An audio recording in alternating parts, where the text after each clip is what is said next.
Queridos irmãos, é uma grande alegria podermos estar de novo aqui. E vamos juntos fazer uma reflexão sobre mais um tema do nosso Evangelho segundo o Espiritismo, e hoje vai sobre o capítulo 28, em sua parte 7. Nosso tema de hoje é as dores do mundo e a cura. E o nosso Evangelho então nos fala assim: as doenças fazem parte das provas da vida terrestre. Elas são inerentes à imperfeição da nossa natureza material e são inerentes à inferioridade do mundo em que habitamos. As paixões e os excessos de todos os gêneros acabam por semear em nós germes que não são bons. Nos mundos mais avançados, física e moralmente, o organismo humano é mais depurado, é menos material e, portanto, não está sujeito às mesmas enfermidades encontradas aqui na Terra. Se Deus não tivesse querido que os sofrimentos do corpo não fossem abrandados, Ele não teria colocado meios curativos à nossa disposição. Então essa mensagem do Evangelho, ela está nos falando das dores do mundo, das enfermidades mundanas e nos lembrando que toda criatura humana vivente aqui na Terra não completará o seu ciclo vital 100% saudável. Isso não acontecerá, é uma informação importante e ao mesmo tempo muito preocupante saber que todos nós passaremos por enfermidades, é claro. Nos fala o Evangelho que somente em mundos mais avançados, material e moralmente, que essas enfermidades não acontecem com o ser humano. Enquanto somos criaturas aqui deste mundo de provas, uma das provas são estas enfermidades. Mas como? Vemos por aí pessoas tão saudáveis, com uma idade avançada e aproveitando a vida de uma forma espetacular? Sim. Mas não sabemos o que se passa no seu íntimo, no seu interior, porque temos várias enfermidades, várias dores. São dores morais, físicas, espirituais, sociais. Dores, enfermidades de várias ordens, de vários segmentos. Por exemplo, quando nós vemos aquela moça linda, influencer com milhares de seguidores, com uma vida luxuosa, quando nós vemos aquele homem, aquele rapaz atlético, esportista, jogador de futebol, cantor, milionário, com milhares de fãs lhe seguindo por todo momento, nós temos ali uma imagem, mas não sabemos o que vai por trás, o que está arrastado em seu íntimo, as correntes pesadas emocionais que ele carrega. Aquela linda moça que tem milhares de seguidores, a top model, a modelo, ela e muitas vezes carrega aquela amarga sensação de que tem que tirar 1 centímetro daqui, o nariz não está do tamanho que ela gostaria.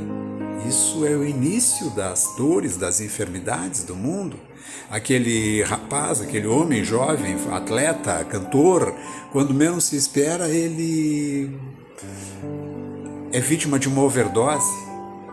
Tinha uma vida tão desejada, tão perfeita, mas precisava fazer de uso de outras situações para que seu estado emocional se mantivesse equilibrado, sob o seu ponto de vista. Então, não sabemos o que vai no emocional, as correntes pesadas que essas pessoas carregam, as dores secretas de cada um. A grande maioria das pessoas que chegam à doutrina espírita chegam pela dor. 98% das pessoas que chegam à doutrina espírita chegam pela dor, apenas 2% chegam pelo amor. Então nós vamos percebendo que a dor é uma mola propulsora para que as pessoas cheguem na doutrina espírita, para que conheçam a doutrina. Ou seja, a dor, então, ela tem a sua finalidade útil. Aliás, aprendemos pela dor.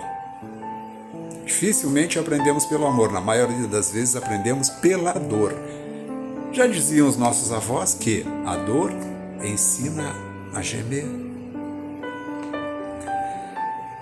A origem das nossas dores, das dores do mundo, está no psique da humanidade. A origem das nossas dores está na desarmonia que nós temos com as leis do universo, que são as mesmas leis de Deus. E para nós curarmos essas dores, essas enfermidades, precisamos nos afinizar, precisamos nos harmonizar com essas leis, conhecê-las, entender os seus mecanismos. A partir do momento em que conhecemos, que entendemos, passamos a sofrer menos, passamos a errar menos. E o sofrimento é uma consequência do erro. E quando falamos que temos que nos aprofundar mais e conhecer essas leis divinas, foi para isso que Cristo esteve aqui na Terra, para nos ensinar sobre estas leis. Cristo, o maior terapeuta de todos os tempos, em sua vinda à Terra, ele não tinha como objetivo principal a cura do corpo físico. Ele tinha, sim, como objetivo principal a cura espiritual. Eventualmente, sim, ele fazia alguns milagres, milagres esses que hoje são estudados pela doutrina espírita, milagres esses que serviam para chamar a atenção das pessoas para o seu evangelho. Este evangelho, sim, que cura pelo conhecimento, pela interação nossa com as leis do universo, que são as leis de Deus. Cristo, em sua vinda na Terra, ele não tinha como finalidade a cura material, a cura física. Ele tinha como finalidade a cura espiritual. Tanto é que, ao partir, ele deixou os apóstolos incumbidos de anunciarem e propagarem o reino de Deus, o reino do céu. O reino de Deus, o reino do céu está onde? Está dentro de cada um de nós. Assim como o inferno, como dizem alguns, o umbral, isso também está dentro de cada um de nós e irá prosperar aquele que nós alimentarmos mais. Deus está dentro de cada um de nós e nós precisamos então, como pediu Cristo, conhecer o reino de Deus. E para conhecê-lo precisamos nos inteirar, mais uma vez dizendo, com as suas leis. A doutrina espírita, ela segue os caminhos e os preceitos de Cristo. A doutrina espírita não veio a este mundo para cuidar das dores físicas, das doenças, das enfermidades. A doutrina espírita veio para cuidar do corpo espiritual. Cristo veio para cuidar do espírito. Segunda revelação, a doutrina espírita veio para cuidar do espírito. Terceira revelação. Muito embora a doutrina espírita algumas vezes também contribua na cura do corpo físico, mas este não é o objetivo principal.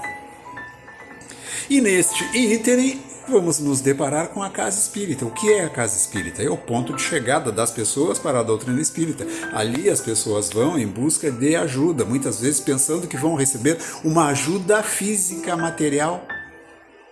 Como dissemos, às vezes isto até acontece, mas o objetivo ali é curar as feridas emocionais, as feridas sentimentais, as ranhuras que o espírito vem sofrendo através do ensinamento. Portanto, a casa espírita é uma escola nesse aspecto. Agora, quando nós pensamos que vamos na casa espírita para curar as feridas emocionais, então a casa espírita é um hospital. Quando chegamos na casa espírita, somos apresentados a uma água fluidificada, aos passes magnéticos, somos apresentados aos canais de desobsessão que a casa espírita proporciona, que os grupos espíritas nos proporcionam, a abertura de canais através das preces. Por isso, então, a casa espírita é um hospital que cuida das dores e das feridas da nossa alma, a nossa parte sentimental que esteja em desarmonia.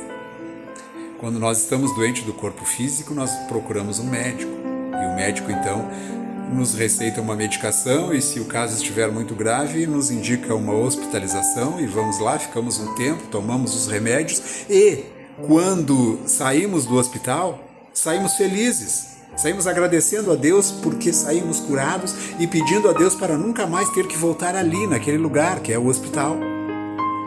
O mesmo não deve acontecer na doutrina quando chegamos em uma casa espírita, quando estamos em um grupo espírita.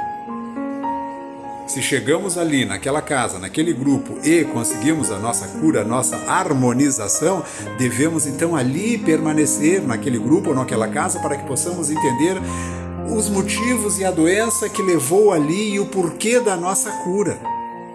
O conhecimento. São porquês. A doutrina espírita nos propõe porquês. Tudo devemos questionar, a nossa fé questionadora, que não é uma fé vazia, que não é uma fé cega, uma fé que quer saber porquê, e tudo tem a sua explicação. Então, a doutrina espírita, como dissemos, não cuida do corpo físico, das doenças físicas. Essas doenças são de incumbência desta legião de anjos acadêmicos, que são verdadeiros guardiões da nossa saúde da humanidade, que são os médicos. Eles são os responsáveis por cuidar da nossa saúde. Divaldo Franco já nos dizia que não devemos trazer para o espiritismo assuntos que são de outras áreas do conhecimento. Portanto, queridos irmãos, quando pensamos na questão da saúde e da doença, lembramos daquilo que nos falou o nosso Evangelho lá no começo, quando fizemos a leitura. Nos disse o Evangelho assim lá no início: se Deus não tivesse querido que os sofrimentos do corpo fossem abrandados, Ele não teria colocado os meios curativos à nossa disposição. E os meios estão aí. São nos inteirarmos com as leis do universo e colocá-las na nossa vivência. E que esses conhecimentos divinos nos façam um ótimo proveito. Que assim seja.